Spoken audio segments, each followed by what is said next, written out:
Berikutnya Imam Syafi'i. Nah, pokoknya kita habiskan sampai 4 ini. Imam Syafi'i ini imam kita Pak dalam fikih. Siapa nama beliau aslinya Jawa? Imam Syafi'i ini nama aslinya Muhammad bin Idris ya. Beliau dipanggil Syafi'i karena salah satu kakek beliau itu namanya Syafi'. Muhammad bin Idris bin Al-Abbas bin Uthman bin Syafi'. Ya. Jadi terkenalnya malah dipanggil dengan nama kakek yang keberapa tadi ya, Syafi' ya. Di dalam kitab Manaqib Asy-Syafi'i. Ya. Tahu Manaqib Pak?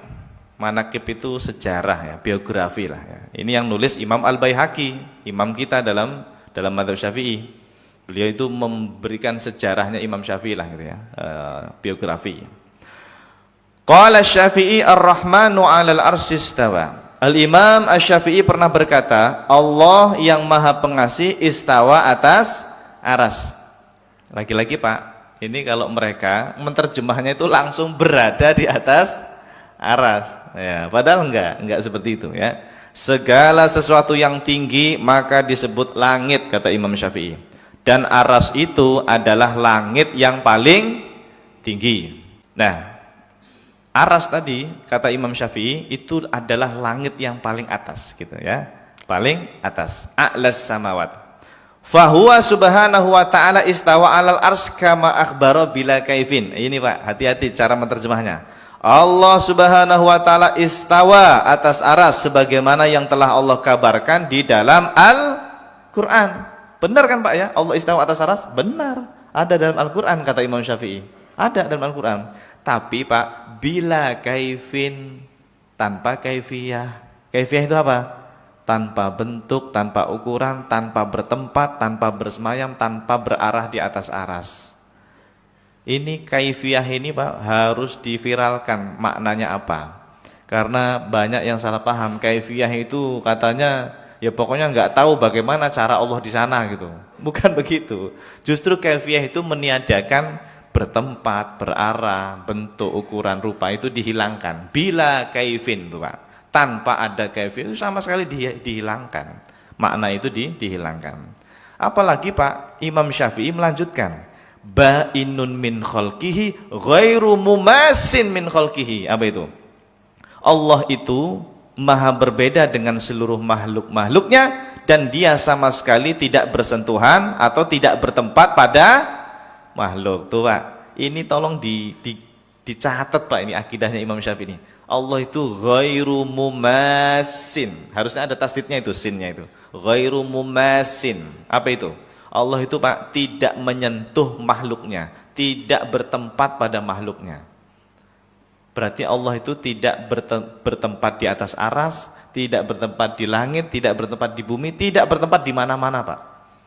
Kalau masih belum percaya juga Pak, ada nukilan yang lainnya. Nah, kalau ini dinukil oleh Imam Az-Zabidi, beliau ini yang mensyarah Ihya Ulumuddin Pak. Nah, menjadi kitab Ithaf As-Sadah Al-Muttaqin bisyarhi Ihya Ulumuddin. Nah, di dalam kitab ini Pak, saya temukan nukilan begini. Sesungguhnya Allah Subhanahu wa taala tidak berada pada suatu tempat atau suatu arah. Imam Syafi'i rahimahullah pernah berkata. Ini yang menukil siapa? Imam Az-Zabidi loh ya. Dalil atas hal itu adalah bahwasanya Allah Subhanahu wa taala itu dulu maha ada tanpa tempat. Iya Pak, dulu itu ada tanpa tempat kan? Kenapa Pak dulu ada tanpa tempat? Ya karena apa-apa itu belum diciptakan, ya. Alam semesta ini Pak beserta isinya termasuk aras itu dulu ndak ada dulu Pak. Allah itu khaliqu kulli syai' yang menciptakan segala sesuatu, ya kan? Berarti Allah dulu Pak maha ada tanpa tempat, tanpa arah, tanpa langit bumi, tanpa aras, nggak ada apapun Pak. Yang ada hanya Allah gitu intinya ya. Lalu, ini kata Imam Syafi'i, dia Allah ya menciptakan tempat, maksudnya menciptakan alam semesta, menciptakan aras ya, dan dia tetap sebagaimana sifat azaliyah, tetap seperti dulu, yaitu tanpa tempat ya, seperti dahulu sebelum dia menciptakan tempat. Tidak berlaku bagi Allah itu sifat berubah Pak. Ini kalau kelompok sebelah itu Pak meyakini memang benar Allah itu dulu ada tanpa tempat, tapi setelah Allah menciptakan aras, Allah pindah ke atas aras gitu. Nah, itu salah, itu berubah berarti namanya itu. Imam Syafi'i meyakini la yajuzu alaihi taghyir.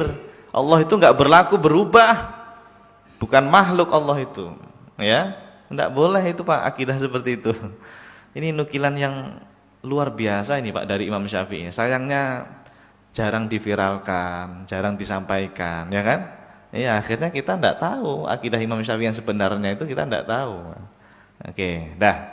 Jadi ini menguatkan nukilan sebelumnya tadi ya, bahwa Imam Syafi'i meyakini Allah Maha Suci dari tempat dan arah. Apakah ada lagi? Masih satu lagi. Ini di kitab Al-Pak. Enggak bisa orang bilang bohong. Ini kitab Imam Syafi'i, kitab fikih kan Pak, Al ini Pak ya. Iya, Anda yang belajar fikih pasti kenal lah dengan kitabnya Imam Syafi'i yang judulnya yang nama kitabnya Al ya. Berapa jilid ya sekarang itu? 9 jilid apa 10 jilid tuh dicetaknya. Nah, di situ Pak saya temukan ada kalimat luar biasa. Inna kalamal adamiyyin la yushbihu kalamallahi ta'ala. Kalamul adamiyyin bil muwajah. Poinnya di sini Pak. Sesungguhnya manusia itu kalau berkalam, apa itu berkalam Pak? Ya kalau kita mah berbicara ya, ngomong. Itu tidak sama dengan kalamnya Allah. Allah juga berkalam kan Pak? Berfirman kan Allah itu? Tapi Allah berfirman tidak sama dengan kita ngomong Pak. Jangan Anda bayangkan Allah itu berbicara, ada suaranya Bismillahirrahmanirrahim, Alhamdulillah. Enggak begitu Pak. Allah itu maha berbeda dengan makhluknya, kata Imam Syafi'i. La yushbih, tidak sama Pak. Adapun kalamnya manusia itu pasti terjadi dengan saling berhadap-hadapan, berada di suatu tempat atau suatu arah. Coba ini, saya ini Pak sedang berbicara, sedang berkalam dengan Anda. Saya berada di mana ini Pak? Di tempat. Anda juga berada di tempat. Saling berhadap-hadapan enggak kita? Iya. Kenapa? Karena kita makhluk. Sekarang kita rubah Pak. Dulu Nabi Musa pernah enggak berkalam dengan Allah? Pernah. Di mana itu? Bukit Tursina. Kita terapkan Pak kaidahnya Imam Syafi'i. Ketika Allah berkalam dengan makhluknya tidak perlu berhadap-hadapan Pak. Maknanya Nabi Musa memang di Bukit Tursina. Di mana itu? Di Mesir ya, di Bukit Tursina. Tapi bukan Allahnya itu di sana, bukan. Tuh. Begitu cara memahaminya. Begitu juga ketika Rasulullah dulu Mi'raj, Pak. Naik ke Sidratul Muntaha itu, kan itu berkalam juga dengan Allah, Pak. Mendapat perintah wahyu salat 50 waktu. Itu jangan dibayangkan Allahnya di sana, berhadap-hadapan dengan Nabi. Ini penting ini kaidah dari Imam Syafi'i. Kalamul adamiyyin bil muwajah. Kalau yang berkalam itu sesama makhluk memang begitu, berhadap-hadapan, berada di suatu tempat. Tapi kalau dengan Allah tidak begitu, ya.